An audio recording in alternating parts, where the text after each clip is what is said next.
Okay. మీరింకా ఎప్పుడు meet అయినా గూడా బయటే మీట్ అయ్యారు. అంటే నేను ఒక్క 1, 2 టైమ్స్ రండి అన్నాను. కానీ తనకు ఓకే. టైం వీలు కాలేదు. ఓకే. నాకు కుదరలేదని చెప్పేసింది. అంటే మీకు ఎలాంటి న్యాయం కావాలి ఆయన దగ్గర నుంచి? అంటే మోసపోయా ఏ డబ్బు పరంగా గాని, అన్ని విధాలా మోసపోయాను అని అంటున్నారు గదా! మీకు అతనికి ఎలాంటి శిక్షలు వేపిచ్చాలనుకుంటున్నారు? అసలు ఎలాంటి న్యాయం జరగాలని మీరనుకుంటున్నారు మీకు? నాకు మనీ వద్దు మేడం. ఓకే. అతనికి శిక్ష ఘోరాతి ఘోరంగా. ఎందుకు బతికి ఉన్నాను అని అనుకోని వాడిచ్చ వాడు చావాలి. ఓకే.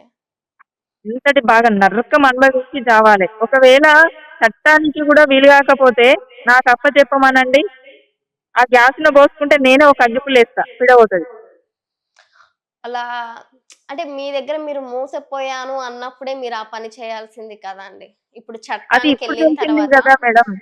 అదే చట్టం ఏం మొన్నటి చేసిందో దాకా గూడా మేడం ఒక 1 మంత్ దాకా గూడా నేను మోసపోయాను నేను అనుకోలేదు.